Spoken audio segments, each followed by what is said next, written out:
सृष्टि में निरंतर उद्भव, विकास और पूर्णता का नियोजन बराबर क्रियाशील रहता है। जिस तरह से सांसारिक ग्रस्त जीवन में संतान उत्पन्न होती है, वृद्धि को प्राप्त होती है, उत्तरोत्तर आयु में वृद्धि की प्राप्ति होती है और साथ ही साथ सांसारिक कर्तव्य और कर्म से वह क्रियाशील रहता है और उत्तरोत्तर ज्यों-ज्यों देह में वृद्धि होती है त्यों-त्यों धीरे धीरे जर्जर अवस्था आती है, शुष्कता आती है और वह समय आने पर मृत्यु को प्राप्त हो जाता है। ऐसा ही संपूर्ण सृष्टि में जितने भी जीव जंतु, पशु पक्षी, पेड़ पौधे, वनस्पतियां हैं, उन सभी के साथ इसी तरह की क्रियाएं होती है और उसी के फलस्वरूप सृष्टि में निरंतर वृद्धि का भाव बना रहता है। और जो कुछ भी हम जीवन में अर्जन करते हैं या जो हमारे भाव चिंतन होते हैं, कर्म करने की क्रियाएं होती है, हमारा खान पान होता है, हमारा रहन सहन होता है, वह प्रथमतः रूप में हमारा वर्तमान में किस किस तरह के लोगों से हमारा वैचारिक और मानसिक संबंध है, उसी के फलस्वरूप विचार बनते हैं और उसी के फलस्वरूप हम क्रियाएं करते हैं और कुछ विशिष्ट क्रियाएं हम अपने पूर्वजों के द्वारा प्राप्त करते हैं, जो कि हमें माता पिता के द्वारा, दादा दादी के द्वारा, नाना नानी के द्वारा उनका सानिध्य प्राप्त करने से जो उनके भाव चिंतन है, जो उनकी क्रियाएं, उन्हें हम बाल्य अवस्था में ही ग्रहण कर लेते हैं। और इसके साथ विशेष रूप से तृतीय स्वरूप में जो हार्मोन्स की स्थितियां हैं, हमारे रक्त में जो भाव चिंतन है, वे भाव चिंतन हमें अपने पूर्वजों से ही प्राप्त होते हैं। इसीलिए जो मेरा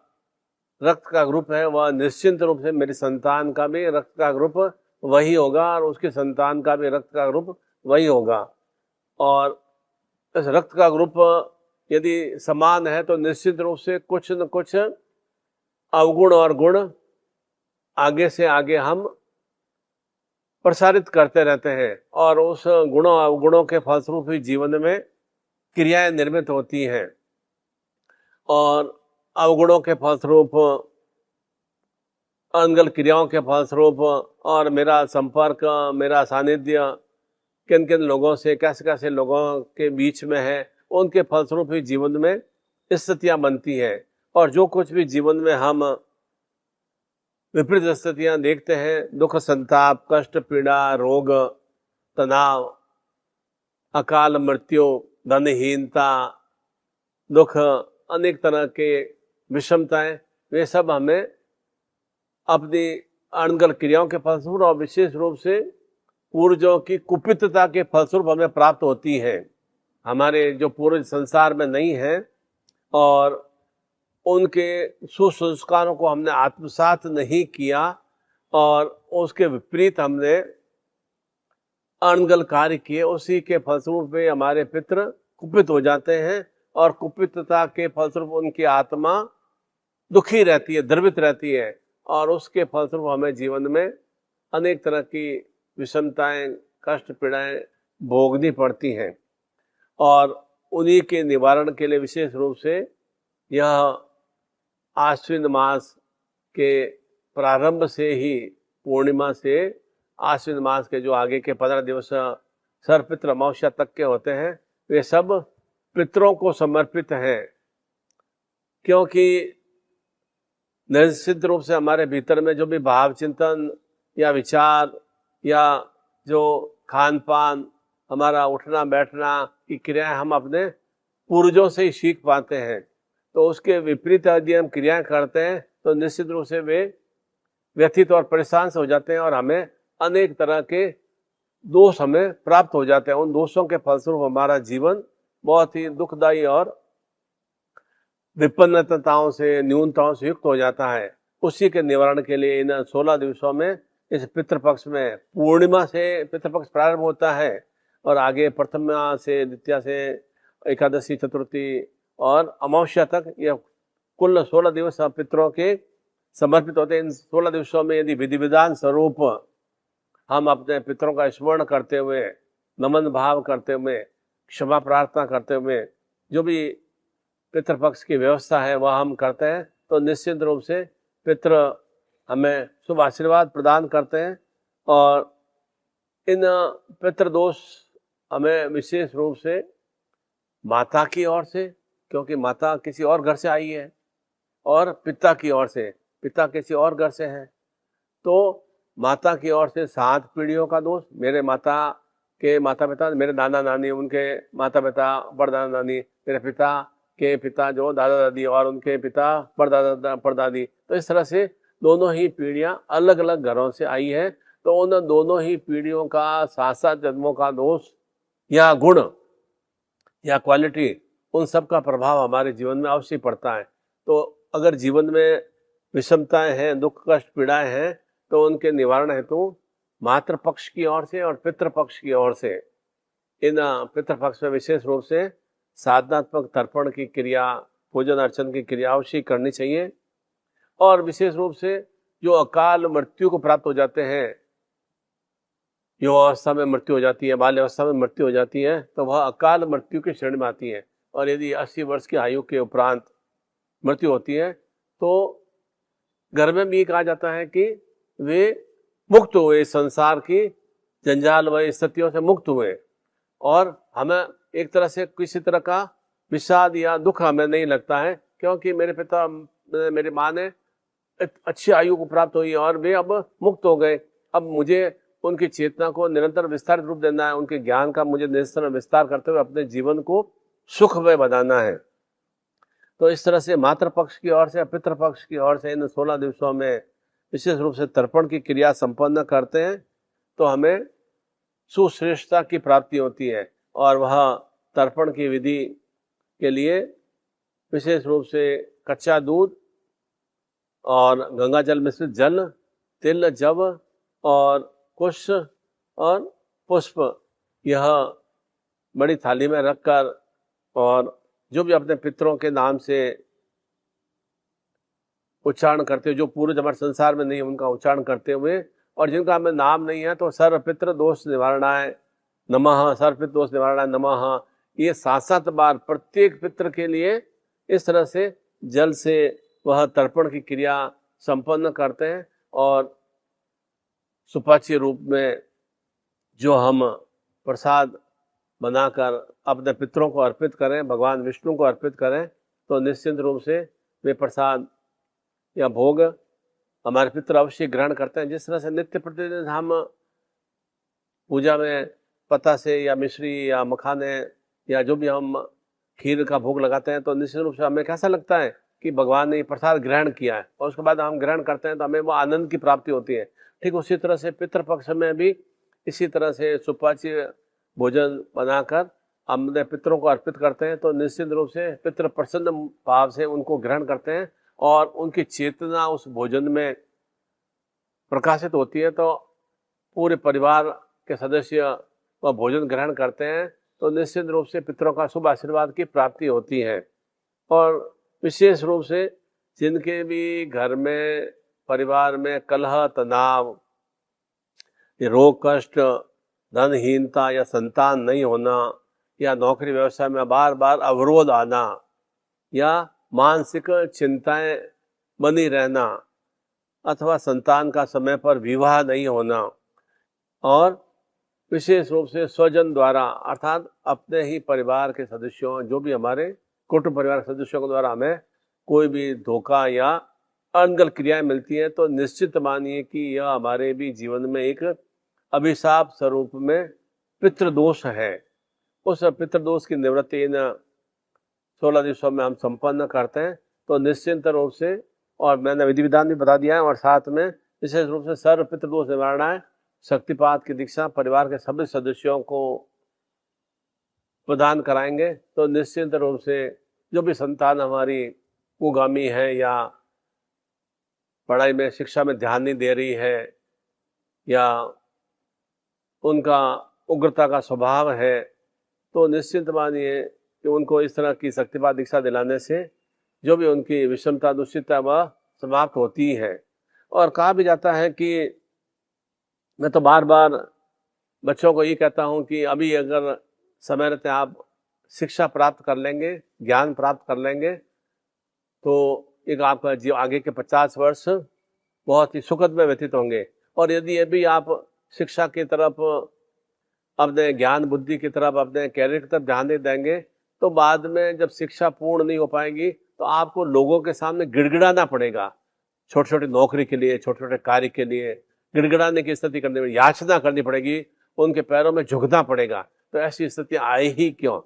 हम अपनी संतान को, अपने स्वयं के व्यापार कार्य के लिए भी हम किसी तरह से अपने आप को सुश्रेष्ठ बनाएं, उसी के लिए वह सर्व पितृदोष निवारणाएं शक्तिपात की दीक्षा में इस 10 सितंबर से 25 सितंबर के मध्य, 10 सितंबर को पूर्णिमा तिथि है और उसी दिवस से वह पितृपक्ष प्रारंभ होगा और 25 सितंबर को सर्व पितृ अमावस्या है। तो उन दिवसों के मध्य में आप किन्हीं भी 3 दिवसों पर आप विशेष रूप से सर्वप्रथम महानवमी पर्व, दूसरा एकादशी पर्व और तीसरा सर्वपितृ अमावस्या पर्व पर अवश्य तर्पण की क्रिया संपन्न करें। पूरे 16 दिन करें तो और ही सुश्रेष्ठ में है, और वह भी संभव नहीं हो तो सर्वपितृ अमावस्या 25 सितंबर को है, उस दिन आप वह तर्पण की क्रिया संपन्न करेंगे और पितरों के नाम का उच्चारण करते हुए भाव चिंतन से प्रसाद बनाकर पूर्ण आनंद भाव से, प्रसन्न भाव से भोजन ग्रहण करेंगे और अपने पितरों का स्मरण करेंगे। तो निश्चित रूप से जिसका आप स्मरण करते हैं तो वे कोटि गुना आपका भी स्मरण करते हैं। जिस भाव चिंतन से हम अपने परिवार के सदस्यों का या पत्नी का या पति का या संतान का स्मरण करते हैं, तो उसी अपने मित्रों का या अपने जो भी कार्य करने वाले हमारे ऑफिस कार्यालय में सहयोगी है, नौकरी व्यवसाय में सहयोगी है, तो जिस भाव से हम स्मरण करते हैं उसी भाव से हमें भी वे स्मरण करते हैं। ठीक उसी तरह से हम पितरों का शुभ भाव से स्मरण करेंगे तो हमें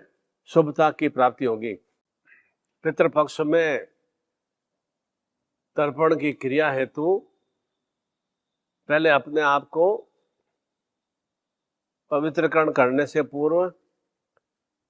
अपने पूजा स्थान में दीपक प्रज्वलित करें और विशेष रूप से शुद्ध जल से स्नान करते हुए और पीला या लाल पीतांबर धारण करें और युगपथ धारण किया हुआ हो। पूजा स्थान में बिना आसन के ही विराजित होना है और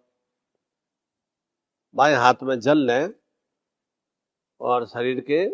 सभी अंगों पर स्पर्श कराएं। ओम अपवित्रम पवित्रो वा सर्वसा गतोपति वा स्मृण आपुष्टा मय रणा चक्षे यो शिवतमो। पूरा जल को ऊपर छोड़ दीजिए।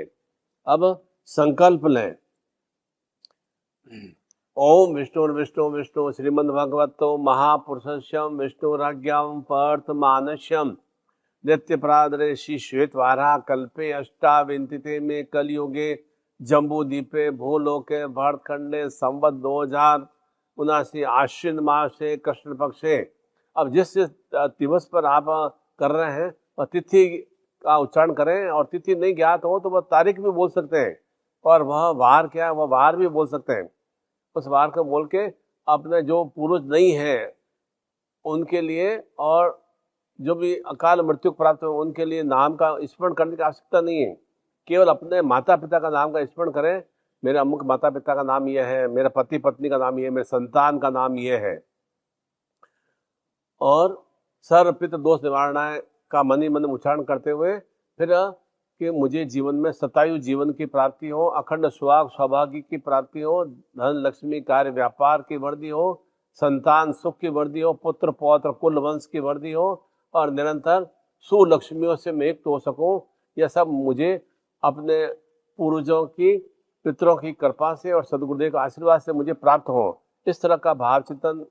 करते हुए जल को उस थाली में छोड़ दें जिसमें कच्चा दूध, तिल, जव, पुष्प और कुश है। और इसके बाद पुनः ओम सर पितराय नमः, ओम सर पितराय नमः, ओम सर पितराय नमः, ओम सर पितराय नमः का 7 बार उच्चारण करना है। और इसी तरह से कुश की एक अंगूठी बना के सीधे हाथ में लें और जल को दोनों हाथों में लेते हुए और अंगूठे से जल निकलना चाहिए। ओम सर पितृ दोष निवारणाय नमः, ओम सर पितृ दोष निवारणाय नमः, ओम सर पितृ दोष निवारणाय नमः, ओम सर पितृ दोष निवारणाय नमः, ओम सर पितृ दोष निवारणाय नमः, ओम सर पितृ दोष निवारणाय नमः, ओम सर पितृ दोष निवारणाय नमः, ओम सर पितृ दोष निवारणाय नमः, ओम सर पितृ दोष निवारणाय नमः। 7 बार बाएं अंगूठे से जल इन पितरों को अर्पित करना है और 7 बार सीधे अंगूठे से जल को अर्पित करना है। ओम सर पितृ दोष निवारणाय नमः, ओम सर पितृ दोष निवारणाय नमः, ओम सर पितृ दोष निवारणाय नमः, ओम सर पितृ दोष निवारणाय नमः, ओम सर पितृ दोष निवारणाय नमः, ओम सर पितृ दोष निवारणाय नमः, ओम सर पितृ दोष निवारणाय नमः, ओम सर पितृ दोष निवारणाय नमः, ओम सर पितृ दोष निवारणाय नमः। इस तरह से जिन जिन पितरों का आपको नाम भी ज्ञात हो, पिता का नाम या माता का नाम या जो भी संतान अकाल मृत्यु को या भाई या जो भी आपके साथ में रहते हैं दादा दादी का, उनके नाम का स्मरण करते हुए भी इस तरह से कच्चा दूध, जल, गंगा जल मिश्रित तिल, जव और पुष्प और कुश से माध्यम से यह तर्पण की क्रिया संपन्न करें और उसके बाद में यह थोड़ा जल को पूरे शरीर पर अर्पित कर दें, जल को छिड़क दें और थोड़ा जल लेके पूरे घर में छिड़क देना चाहिए, जिससे कि वे पितृ जहाँ भी घर में पिशाच बाधा, तंत्र बाधा, प्रेत बाधा या अनर्गल क्रियाएं हो रही हैं उसके भाव चिंतन समाप्त हो सके और इस गंगा जल मिश्रित जल से और दुग्ध, कच्चे दूध से और इस कुछ से वह पुनः स्थान पवित्र में बन सके, चैतन्य में बन सके और पितृ हमारे शांत हो सके। और उसके बाद जो भी आपने प्रसाद बनाया है वह प्रसाद पूजा स्थान में रखें और 2 मिनट वहाँ रखें और पूर्ण शांत भाव से उस प्रसाद को ग्रहण करना है और प्रयास करें कि एक समय ही भोजन करें। जिस दिन यह आप अपने पितरों का स्मरण करें उस दिन एक समय भोजन करें और बाकी अनर्गल क्रिया नहीं हो, कोई मद्यपान या ज़्यादा तंबाकू, बीड़ी, सिगरेट या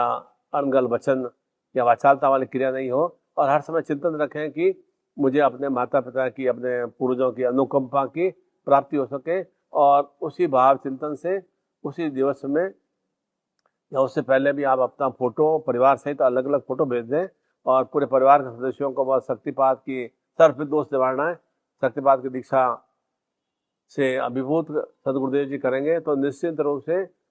देव शक्तियों और स्वयं की शक्तियों का जब सुयोग बनेगा तो निश्चित रूप से जीवन में सुश्रेष्ठता आ सकेगी। निश्चित रूप से हमें जीवन में अगर संचालित होना है तो प्रकृति के साथ सामंजस्य रखना होगा, ईश्वर के साथ हमें एक आत्मीय भाव रखना होगा। ईश्वर रूपी गुरु के माध्यम से हम आत्मीय भाव से हम उनके प्रति समर्पण भाव से क्रियाएं करेंगे तो निश्चित रूप से कोटि कोटि गुना में सुलाभ की प्राप्ति होती है। और ऐसा ही तर्पण क्रिया बहुत ही सामान्य सरल स्वरूप में है परंतु उसका भाव चिंतन श्रेष्ठ रूप में प्राप्त होता है। शक्तिपात दीक्षा के लिए भी अनेक तरह के प्रयास करने पड़ते हैं और उसका हमें सुलाभ की प्राप्ति भी होती है। और उन देवी देवताओं की शक्तियों को, पितरों की शक्तियों को जो हमारे जीवन को और अधिक सुगम और सरल में बना सके, उसी के लिए विशेष रूप से यह साधनात्मक प्रक्रिया संपन्न करते हैं तो भीतर में एक सुभावों की वृद्धि होती है। और यह संतान या पति पत्नी या हमारे परिवार के सदस्य देखते हैं तो उनके भीतर में भी एक आता है कि हमारी संतान किस तरह से सुश्रेष्ठ में है और पूरे सृष्टि में हमारे पितृ व्याप्त है और हमारे गुरु व्याप्त हैं। तो वे भी हमारा स्मरण करते हैं कि देखो इस साधक के भीतर में कितना एक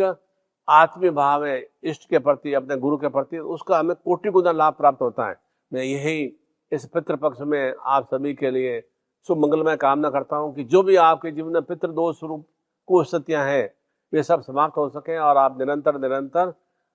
सतायु जीवन से युक्त हों और धन धान्य लक्ष्मी से, सुहाग सौभाग्य से और कार्य व्यापार की वृद्धि से युक्त हो और संतान सुख की वृद्धि हो और निरंतर आप देव शक्तियों से युक्त बने, आपके भीतर की असुर शक्तियाँ, विषम शक्तियाँ समाप्त हो सके और निरंतर आप सुश्रेष्ठता से युक्त हो सके। ऐसी मैं सभी के लिए मंगल कामना करता हूँ। हरि ओम।